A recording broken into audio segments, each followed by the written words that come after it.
Welcome, everybody, to another edition of Millennials Are Killing Capitalism Live. If you were here for this morning's episode, it's good to see you again. And if you missed it, make sure to go back and check out our conversation with Fadia Nadwa Fikri this morning. Really good discussion, and actually related to this discussion as well, because we talked a little bit about the prescription of Palestine action and everything else. But please take a minute and like the video, subscribe to the channel if you have not already, and share it with folks. Also, most importantly, direct people to the show description where there are toolkits for how to support prisoners for Palestine and the hunger strikes. And so just want to make sure we handle those kind of business items up front. And our guests, of course, folks know Calla Walsh. We've had her on the show a couple times already, maybe three times, two times at least. And look forward to having another conversation with her. And of course, always, appreciate the opportunity to talk about the struggles of political prisoners. And in this case, quite urgent because of the hunger strikes that are going on right now and have been going on for quite some time in the UK. And then our other guest, Francesca Nadin, first time talking to her, but she's somebody, as we know, Calla in the US, Calla spent a few months in prison or in jail, I think, for her time or for her role with Palestine Action US. In the UK, Francesca also was a political prisoner in the system for a while, and I believe she can correct me on this, but I think there's still cases that may be pending. So anyway, really grateful to have both of these folks join us today for this very important conversation, and also just want to make sure that people remember that there are actions that you can take, even just wherever you are, right, to support these folks. And that's what we want people to do. But let me welcome our guests to the stage, Calla and Francesca. It's good to be with you both. Thank you for joining me for this discussion. Um, Calla, why don't we just start with you? Can you give us updates on, help people understand kind of what is going on right now, and what the calls to action are right now, and then we can kind of move in and give people some more context. And Francesca can share a little bit about her own experiences with the UK justice and prison system as well. Yeah, thanks so much for having us on again, Jared, to discuss this urgent hunger strike and how people can support.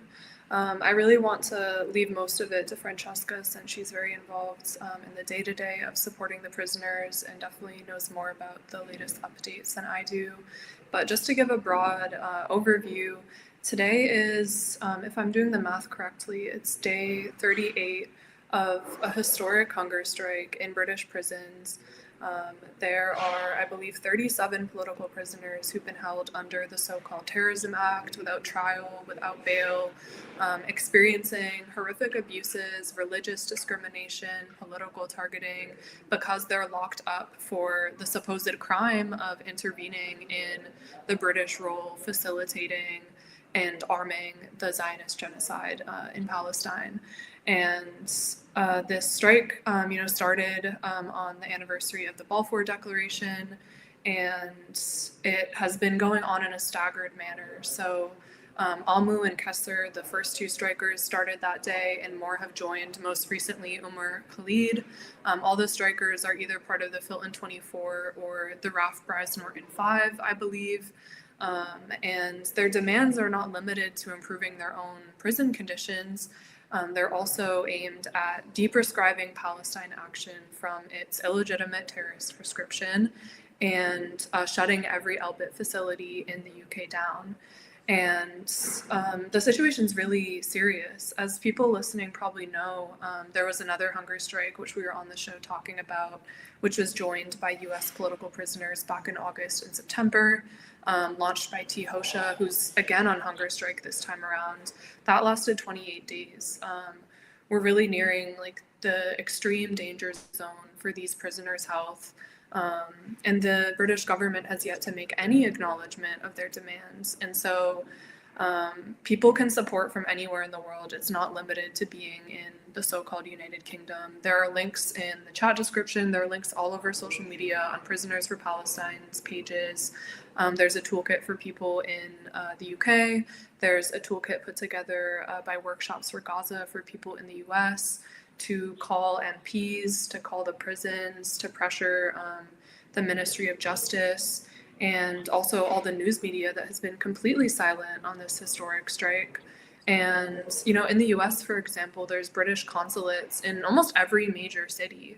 So those are places to take direct action, to do protests, to build the pressure. And yeah, over five, I think, of the prisoners have been hospitalized so far and are experiencing really, really extreme health consequences, some to the point where they're too weak to even make public statements anymore. But all of them have emphasized still, despite them literally being in starvation, that they're so lucky, they feel so lucky compared to people in Palestine who are starving and freezing and under continued bombardment and genocide, that they are still, you know, inside indoors in cells despite being in conditions of imprisonment. And so that kind of steadfastness is really inspiring and should inspire us all who are lucky enough to not be in such conditions of incarceration right now. And yeah, I'll pass it over to Francesca or to you for the next question.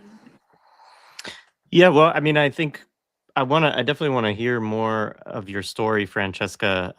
Partly because we've had the, benefit and pleasure of talking to Calla about hers a couple of times. But I just want to start by, because we're talking about what's going on, right now and the hunger strike and all of that, and because you are connected and doing the work you're doing for Prisoners for Palestine.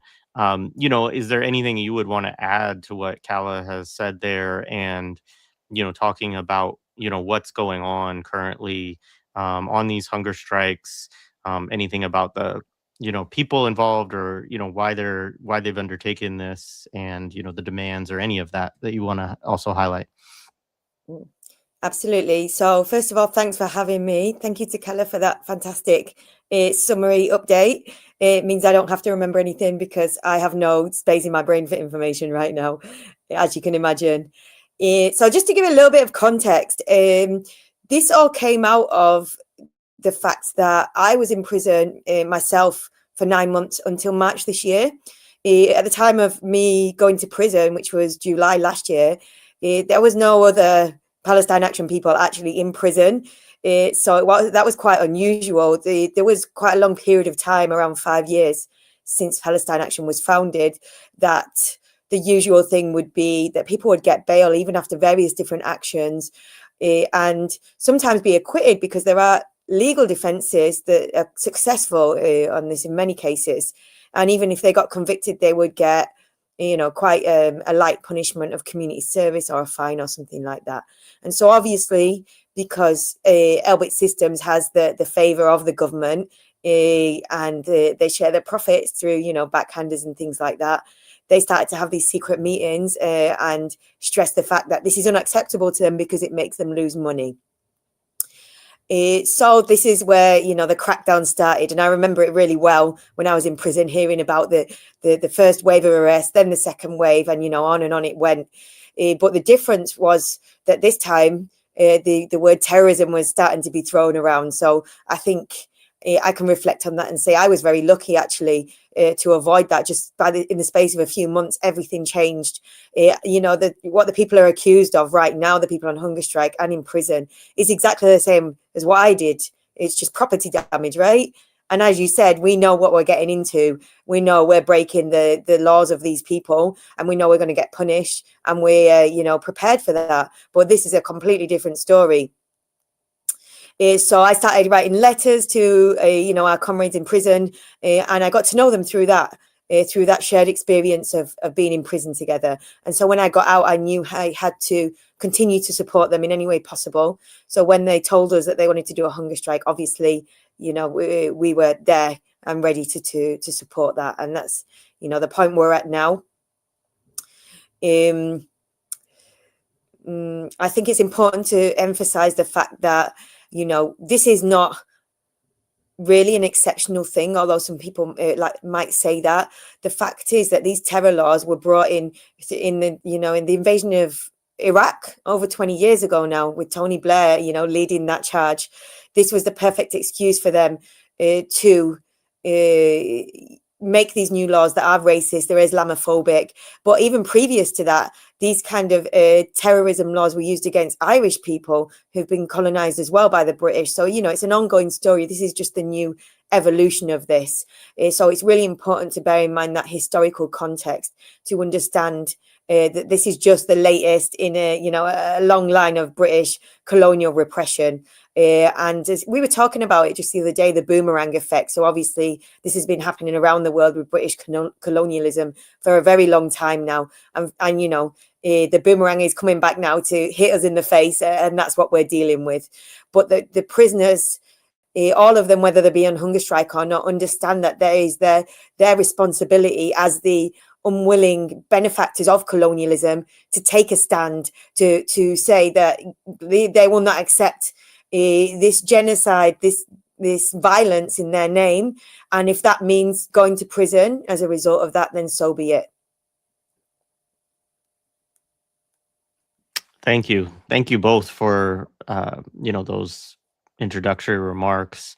I guess one of the questions, well, Francesca, one question I would ask you is maybe you could say a little bit more about just you were as you said, you were one of the first folks to be imprisoned for, taking direct action against the genocide in the UK. I guess to say what was that related to, and to also kind of talk a little bit about the shifts that we've seen. I mean, you talk about the word terrorism beginning to be thrown out, but this, when did this start to change, and how has that evolved over the last couple of years? So I did a couple of actions. One was a company called Teledyne that's actually over from the USA, but they have factories in lots of different places. They make components for F-35 fighter jets that are used in Israel, in Palestine, sorry.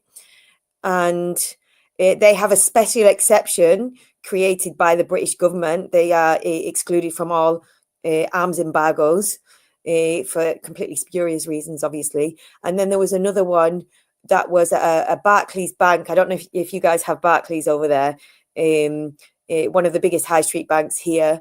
And that was a huge campaign by Palestine Action last year that was actually successful, because Barclays Bank had hundreds of millions of pounds worth of investments in this company Elbit Systems that people were always talking about, and we're still talking about today. They actually sold all those shares after there were actions at dozens of Barclays banks through the period of the last year. So at that point, I got sent to prison, and I think it's been an evolution of a period of a few years. It started with climate activists getting sent to prison with disproportionate sentences and these absolutely crazy license conditions. So the license conditions, when you get out of prison, you have a period of time where if you don't fulfill these conditions, they send you straight back to prison. So conditions like that are against everybody's human rights, like you're not allowed to post on social media or go to a protest or even speak to anybody that's part of any organization. It's absolutely insane.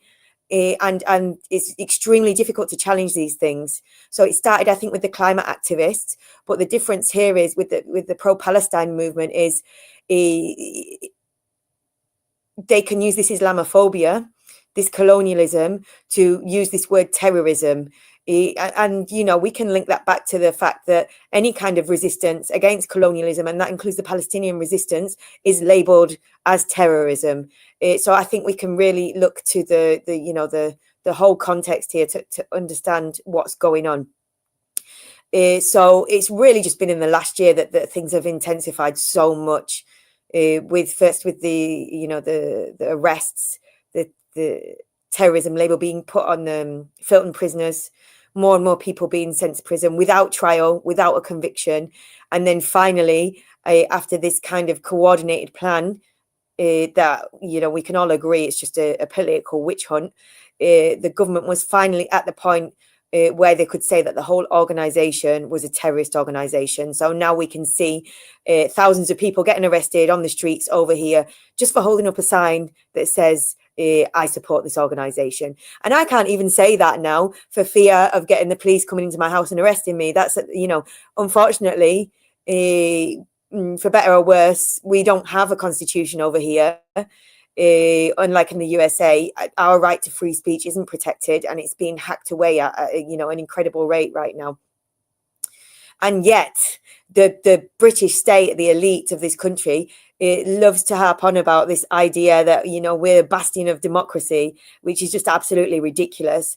And I think at the point we're at now, the campaign has reached a point where the scales are really falling from people's eyes. And I'm talking about just members of the general public even now are criticizing the government over this. Even right-wing politicians are criticizing the government. So it's quite a unique moment in our campaign.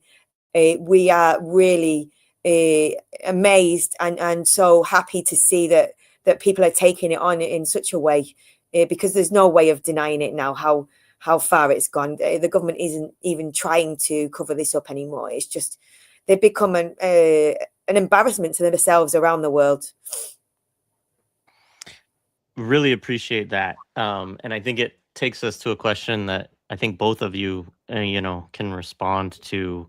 And Calla, why don't we start with you, and then we'll Francesca can follow up. But which is like, I'm sure that that's the case, right? Like I see, you know, that a lot of people, um, you know, reject the, you know, people don't like to be told that they can't even say something, right? Or that they can't, you know, these limits on speech and seem things that seem like basic fundamentals, you know, they do have this oppressive character, and they definitely can cause a lot of people to, you know, be frustrated around that.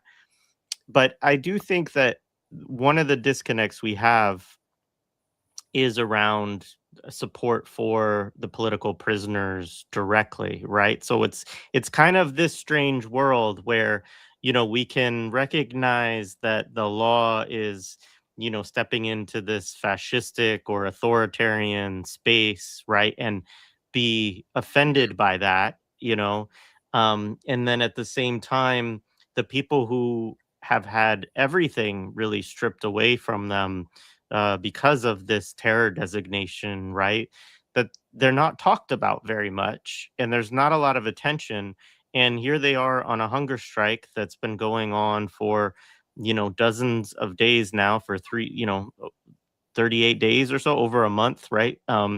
And you know, there's not much attention paid to that, and they are also ones who are, you know, kind of leading the charge around this actual terror designation and what its consequences are, as well as, you know, these other political demands that they have, right, associated with their strike. And so, Calla, I don't know if you have some thoughts on that kind of dynamic, and, you know, what needs to shift, or just your own analysis of kind of what's going on there. Yeah, I definitely have a lot of, opinions on this and the abandonment of our political prisoners more broadly in the movement in the West. Not just only speaking to this new wave of political prisoners from the Palestine Solidarity Movement, but also our long-term prisoners in the US, mostly from like the Black Liberation Movement and Indigenous liberation movements.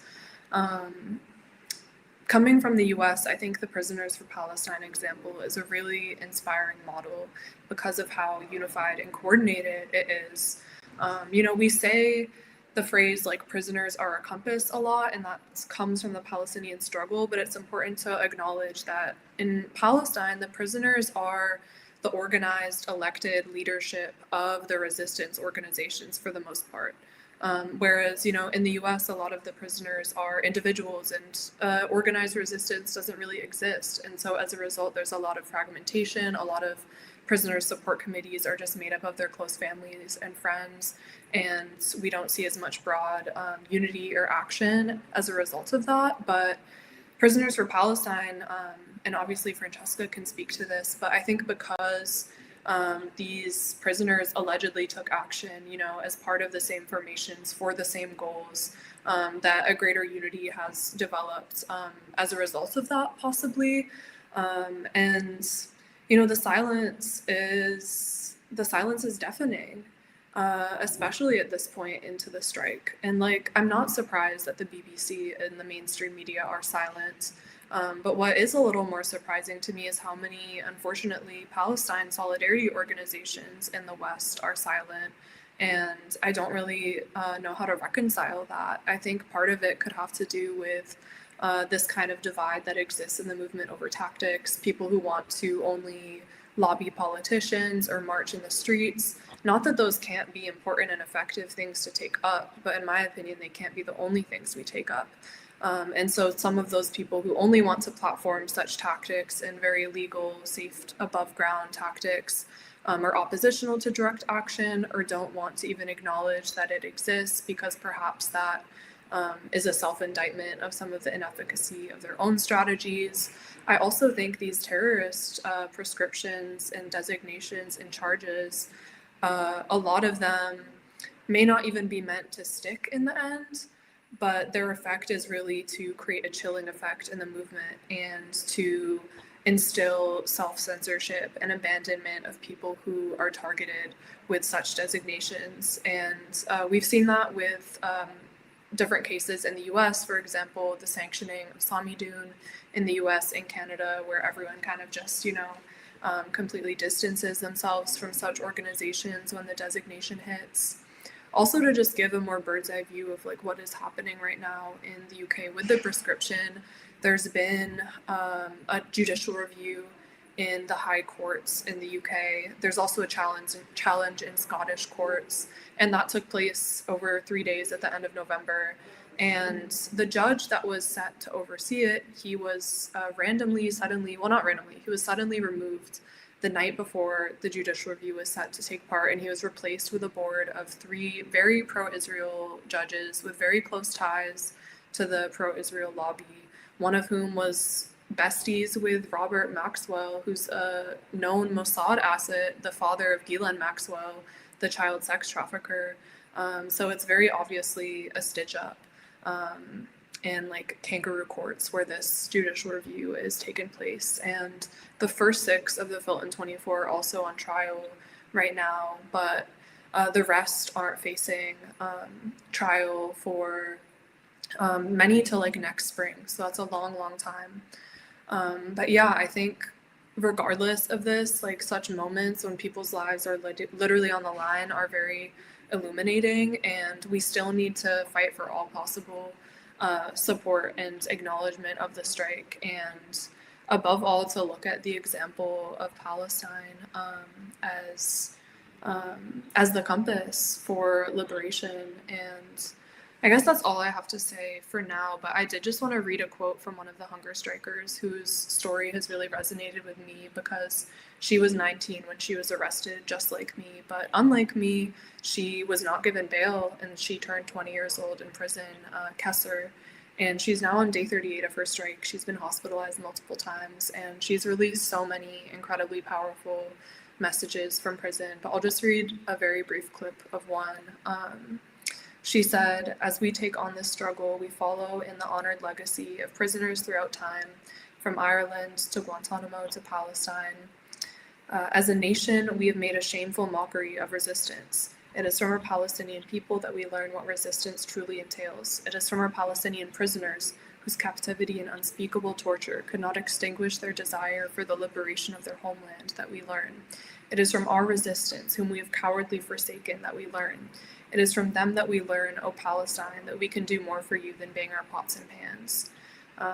And I think about that quote every day, and it's really powerful. And I think ultimately,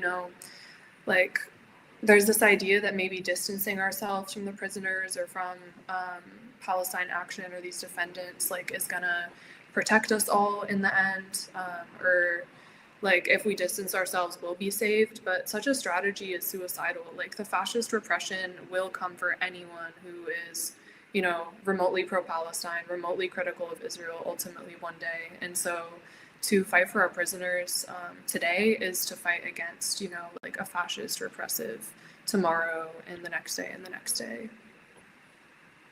Yeah, thank you, Calla. Yeah, Francesca, I guess my version of this question for you would be, you know, you're in the UK, you're, you know, working on this campaign, you're having conversations with people. So, you know, what's your perspective on, you know, how organizing, you know, in solidarity with these prisoners, you know, is going, and the kinds of, you know, conversations that you're having with everyday folks and within the movement, and you know, how is this issue resonating alongside this kind of repression of speech and all of this other stuff? So this is indicative. So I think actually T Huxer put it really well, so eloquently, that the prisoners are the punching bag of the prescription. So they're at the really sharp end of the repression, and as a result of that, they're leading the way on the resistance in that sense. But there's so much more going on around them, that this, you know, this widespread repression of the pro-Palestine movement, of people expressing political opinions. You know, we're just being gagged in any way possible. There are doctors, nurses, teachers that have been harassed by the Israel lobby. They make complaints to their professional bodies, and in many cases get them sacked or suspended. There's so many cases of this happening, just from speeches, just from public statements. We have some comrades from a university in London who are being accused of supporting a terrorist organization because they said, you in a speech at a protest, they used the word resistance. That was it. So you can see the kind of level that we're at right now. Nurses getting sacked from hospitals because they wore a watermelon pin. This is the kind, yeah, it's just to kind of explain that it's not just, you know, a bunch of prisoners. This is just indicative of you know, a much more severe situation. So with that understanding, the prisoners are leading the way, and we've had an incredible reaction. In fact, we weren't sure what kind of a reaction we were going to get when we announced this. We thought there might be some kind of backlash. You know, these kind of questions like, why are they doing this to themselves? In fact, it's been completely opposite. Even the mainstream groups that usually would be, you know, anti-direct action or anything like that, have come out in support of the hunger strike, because there's been a long-standing campaign for the Filton 24, which I think has done some amazing groundwork, and it's just clear to see for anybody how unjust and how extreme this situation is. So how could you not support them? The demands are so little to ask, really, if you actually look at them. You know, to have a fair trial, isn't that what a democracy is supposed to do? I think we all know better than that. But, you know, when you put it to the general public who have some kind of illusions of that, when you explain it to them, they really do understand that it's just not acceptable. So the fact is that the government is doing this to them, the British state. They could end it right now if they wanted to. They're choosing not to. And pretty much everybody we speak to agrees with that. Yeah, no, thank you. It's great to hear, by the way, too, that you know, it is resonating that way, you know, in your context. Are there other things? Yeah, go ahead, Calla. Yeah. Yeah, I just wanted to add one more thing, or a couple more things. Yeah, like when I talk about the silence from some parts of the movement, it's absolutely not meant to be defeatist, because I think this hunger strike and the last hunger strike have really reinvigorated the political prisoners movement in a lot of ways, and especially since the one in August and September. Like we've seen a growth of new support committees and calls to action and organizing around political prisoners in the US. Like what people are doing in the UK has really had these huge, wide-reaching international ripples, and that can't be discounted at all. And it's even reached, you know, prisoners of the Palestinian and Lebanese resistance, which I think has been some of the most inspiring messages of solidarity to see. Like George Abdullah, who was just released after 41 years in prison, sent a message of solidarity the day before the strike began. And recently there were messages released from Palestinian prisoners, some of whom were locked up for over 30 years, tortured in Zionist dungeons, who were released in the Tufan al-Arar exchange. And of course, hunger strikes are a tactic long used by Palestinian prisoners. As Francesca said, like, this isn't new. This is a long used tactic by liberation movements. I think what's new is that it's like happening so prominently in the imperial core by people who come from backgrounds who aren't like people usually in prison. But in their messages, these freed Palestinian prisoners, refer to it as the battle of empty stomachs, and they salute the actions and the sacrifices made by people in the UK. And yeah, I think the prescription is really, like, it's been a turning point. I remember, Jared, when we were on, like, before I went to jail, which actually I should mention something, which is that Francesca and I were briefly in jail at the same time. I was in jail for a lot shorter than her, but when we overlapped, it was Francesca's birthday, and we got to send her messages of solidarity from inside, which was really special. But yeah, I remember this was before the prescription, and so we were kind of contrasting how, like, the legal systems in the US and the UK are different, and that meant that in the UK they could kind of, like, get away with some of these actions for longer, but clearly it reached a point where it posed such a threat to the British ruling class, the Zionist ruling class, that it could not go on any longer. And the result of this judicial review and whether the prescription stays is going to impact these thousands of people who have been arrested simply for holding placards. It's going to impact whether they have terrorism convictions or support for terrorism convictions for the rest of their lives. And maybe some of us sometimes who are, like, more militant or pro-direct action, some people might say, well, oh, that's just people sitting there waiting to be arrested. But, like, it's actually a really effective mass protest tactic. And that's why elderly people and people in wheelchairs and young people are participating in this. It reminds me of how, like, in the 60s and 70s in the US, the tactic would be to fill the jails and do mass direct action and literally make the enforcement of this law untenable for the state and for its police apparatus. And yeah, like, using all possible tactics. I think there's a lot of inspiration people, like, in the US and other places can look to from the UK. Also how they've surrounded the prisons and rallied outside of the prisons, and that's lifted the spirits of the hunger strikers so much, and really, like, brought joy to them despite being in such horrific health states. Like, there's a lot of different ways we can resist and put pressure on the system. Yeah, I mean, I do want to talk about, because I think there's a way when we talk about a hunger strike that I don't think it's possible for a lot of us to really conceptualize what that means and, like, what kind of sacrifice that is, and um what it starts to do to your health and to the body, right? And so, Francesca, could you just give us some updates in terms of, the health of these folks, and that kind of that end of things, and yeah, how that, yeah. Yeah, absolutely. So I think I'll just give quite a general overview and not go into too many specifics. So I think, obviously after not eating for such a long time, people are very weak, exhausted. They can't stand up for too much time. They get dizzy. I think Cameron at one point actually collapsed and hit his head as a result of that. And it impairs your brain functioning as well. So concentration, memory, decision making, it's very difficult to even hold a conversation at this point in time. That's why, for example, Kessa, who is constantly putting out statements, an excellent writer, is at the point now where she can't actually do that. So really, like, freezing cold all the time because obviously all the body fat's being consumed. So they're constantly shivering as well. And some of the prisons, unfortunately, have refused to give them warm winter clothing, just to be cruel, obviously. And now we're getting to the danger stage, as you say, and just within the next few days, there is a possibility of permanent organ damage and things like that. 5 of them up until now have been sent to hospital. They're not obviously getting any kind of adequate medical care from the hospital.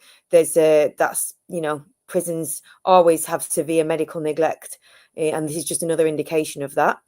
And we're just, we're doing everything we can to get the government to talk to us and to end this strike safely before anyone comes to any further harm. Yeah, so let's remind folks in those toolkits, like what are some of the actions? I mean, please, folks, go into the show description, just pull it up. But, maybe Francesca and then Calla, you can fill in. What are some of the things that people can do or that you're trying to get, ask people to do to support these folks right now? So yeah, that toolkit's fantastic, by the way. So thanks for the hard work on that. There's lots of different things depending on the kind of availability of people and where they are as well, obviously. So, for example, a big thing that people can do internationally is pressure their local British embassy or consular. That could either be in person or on the phone or by email. I think that's been happening quite a lot in different places. I think the big thing is visibility, really. Talking to people about what's going on. There's been lots of people flyering, postering, doing banner drops. And this is the kind of thing that the prisoners find out about. We make sure they know about these things because it really does give them an emotional boost, which actually reflects on their health. I remember, for example, Hiba, we went to do a protest outside her prison not too long ago, and she told me afterwards that she actually felt physically better, like the kind of adrenaline that she got from that protest meant that she was able to stand up for longer than usual. And anytime they hear something like this, if we tell them on the phone, like, hey, there's something going on over here in the USA or wherever it may be, that helps them to keep going. So I think that's just really, really important. And so that's 2 different things, right? That visibility, which comes from the grassroots campaign, and the kind of institutional pressure, which is really building right now. We can see it's getting to a critical point. And then they would say, actually, I should have said this first because it's the most important thing for the prisoners, to continue shutting down these arms factories, wherever they may be, that continue to make arms to export to Israel to murder innocent people. So that for them is the most important thing. And I'll leave it on that. Yeah, Calla, did you want to add anything onto that? Yeah, I think that says almost everything, like really the visibility, not just from media and journalists, but also like organizations who have big email lists and can mobilize their supporters to take action. Like if you know one of those organizations, reach out to them, ask them if they can send out an alert. I was also going to emphasize continued direct action. The fact that people inside prison being abused, being targeted, facing medical neglect, being labeled as terrorists, that they are still calling for continued direct action should inspire us all to be that brave as well. And yeah, just to add on a little about like what I've read from the health updates too, to build on Francesca. This I just know from, following Prisoners for Palestine on Instagram. They post daily updates on all the prisoners. It's really horrific how they've been treated by the prison administrations. Some of them have even been hospitalized and said that their treatment inside the hospitals, in the prison hospitals, is worse than in prison, and then they've asked to be returned to their cells because they're literally being treated worse, which is horrific. I read something recently, there's a video of Kamran's sister confronting David Lammy, one of the ministers. I forget which minister he is, asking about the hunger strike, and he pretends as if he's never heard about it. So like these people in power should get no peace as long as people are starving to death. They should get no peace, and We have to do everything we can to uplift their demands everywhere. And the prison authorities have also, like, I've seen that they have, mocked the hunger strikers, telling them they're all going to die, threatening other prisoners, quote unquote, like regular prisoners, that if they associate with the hunger strikers or like give any support to them, that they will be punished or isolated. So there's also this fear of their politicization spreading to the general prison population and leading to more organization or resistance. And clearly, the state wants to crush that. Yeah, thank you. And somebody mentioned in the chat, David Lammy is the Secretary of Justice, so it is literally his job to know. Couple things in the chat that came up that made me think also of another question, or a couple more questions as we wind down. I mean, one, somebody asked, how can it be legal to deny proper treatment like warmth and medical care? I mean, one of the things within prison in general is like whether it's legal or not is really not even the question. It's like, who has the power to, enforce the law or to even, make something happen. And I think, but it makes me think of something else, which is I remember even when we were talking, I think about the T. Hosha strike, the first one, I know she's on strike again.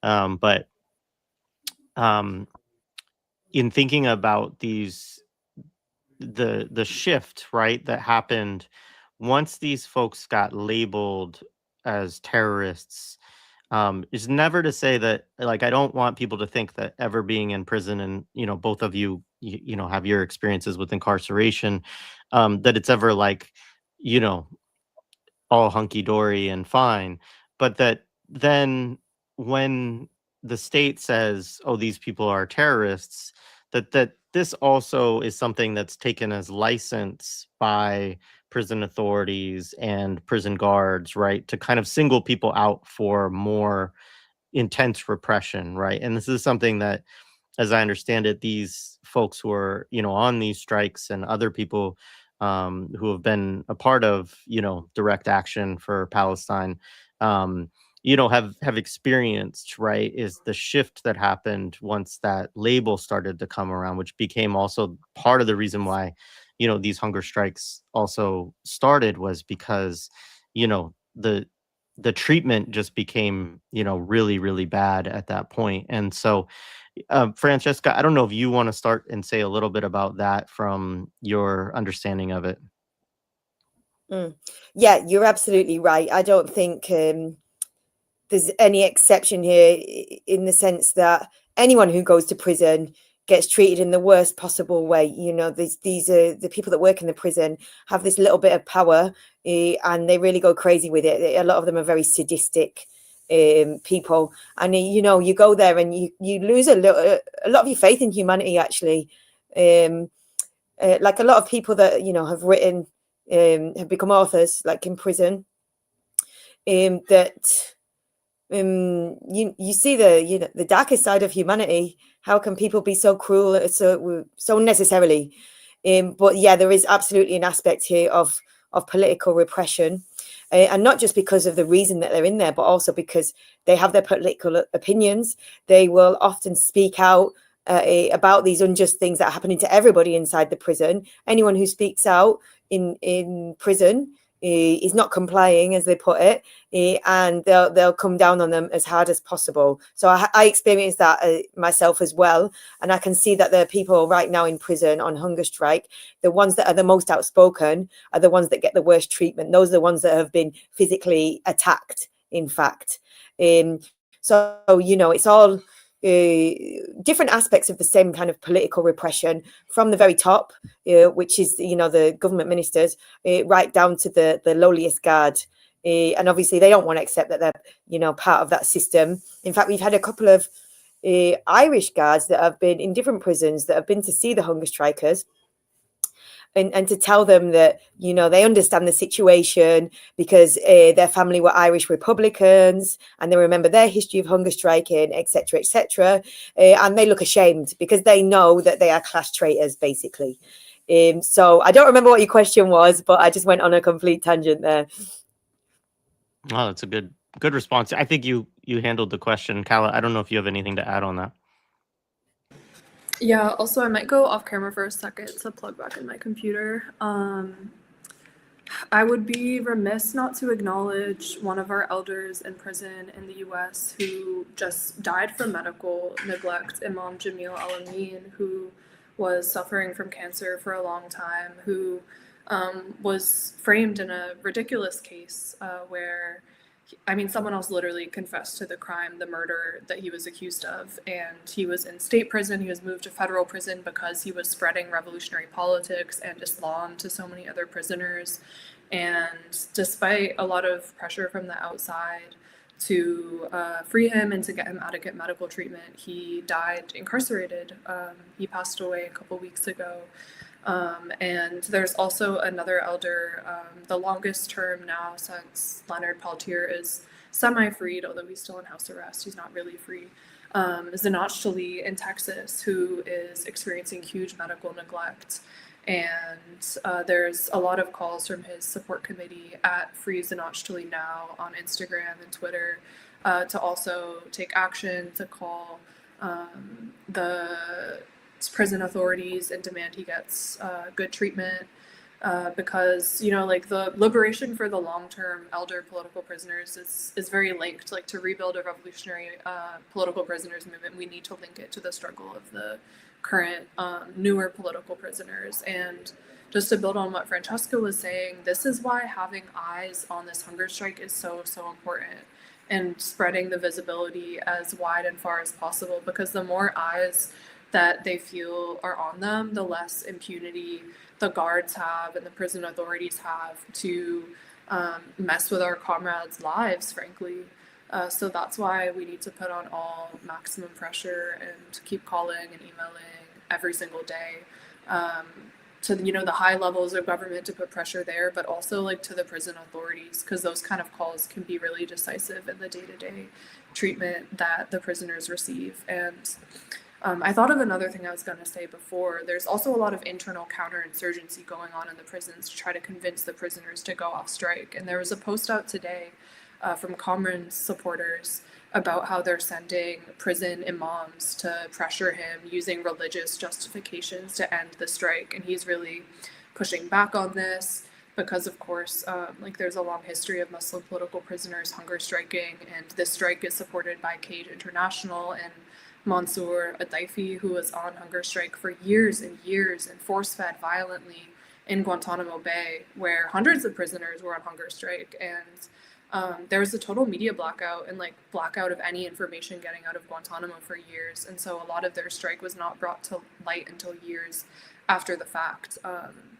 But yeah, all that goes to say is that everyone should take action with the toolkits, because the level of calls and the level of pressure coming in can be really decisive.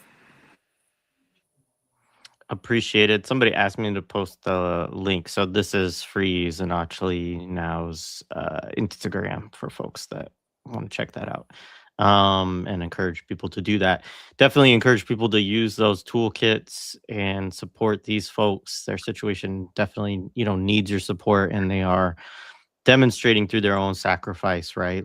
Yeah, absolutely. So somebody else asked this, and I know there are some examples of this, but you might be able to say a little bit more about it, Francesca, about, since the prescription of Palestine action, other groups that are not related, et cetera, right? How have people been attempting direct action in solidarity with, the Palestinian struggle in the UK context? Oh, absolutely. The direct action never stopped. Obviously, Palestine Action was a huge platform that got stopped in its tracks. But that doesn't mean that people were going to just stay at home and, feel sad about it.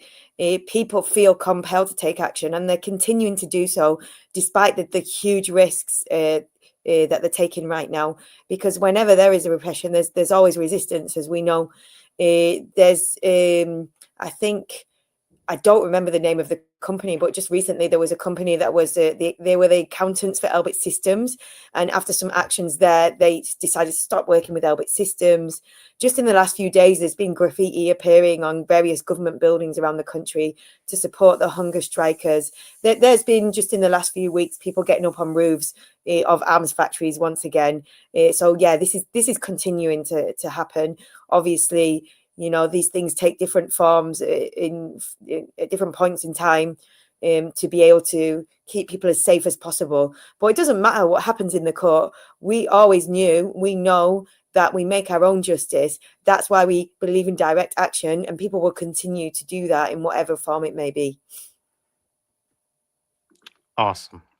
I think we can kind of wind it down, unless there's any closing comments that either of you want to make, which you certainly can. But I'll just say to the chat and people watching this, yeah, make sure to go to the show description, use those toolkits, support these folks in whatever ways that you feel comfortable and like you can, and then or maybe even push your comfort level a little bit, and then beyond that, there's a bunch of links also to accounts to follow, including Prisoners for Palestine and some other groups that have been giving updates and sharing information. And so I definitely want to make sure that people do follow those as well. And, that way they can stay up to date and see when there's new calls, new things to do, as well as get information about all of these folks on an ongoing basis. So, anyway, I just thank you both for taking the time today to talk about this and for the work that you both do. Is there anything that either of you want to say as we wind down? Thank you for making the time to have us on. Thank you, Francesca, for taking time out of your busy schedule and all the support work that you're doing. Just to add on a tiny bit to the answer to the last question, one of the slogans, right, I think the last statement Pal Action put out before they were banned was that you can prescribe a group, but you can't prescribe a tactic. You can't prescribe direct action. And we've seen it continue to proliferate. And there are Elbits across the world, across Western Europe, across the United States, across the Eastern Seaboard, the middle of the country, the South. There's military contractors everywhere. There's British consulates everywhere. There's places to resist everywhere. And people can easily find that information online and do with it what they will. And whatever your role is, whatever your comfort or risk level is, there's also different ways to support the hunger strikers. And I hope people listening to this will decide to take some action. So thanks again. Absolutely. I just want to thank you for the invitation. I don't have anything to add. I think Calla did a fantastic final comment there. Awesome. Well, thank you. I will say folks should check out the interview that you did, Francesca, with Asa Winstanley from Electronic Intifada last week as well, if they missed it. It gets into a little bit more of your story, as well as there's another, who's the person who joined you? That was Shamina, who's actually Cameron's sister, that's on hunger strike at the moment. She's also a fantastic speaker. So I'd highly recommend checking out some of her recent interviews. Yeah, absolutely. So folks, check that out as well if you missed it and you want to get more information. It was a really good interview. And shout out, of course, to ASA and to Electronic Intifada for all of the work that they continue to do. All right, everybody. Thank you so much. Thank you to our guests, to the chat, and to folks watching. Make sure to like, share, and subscribe if you have not. Have a good one, everybody.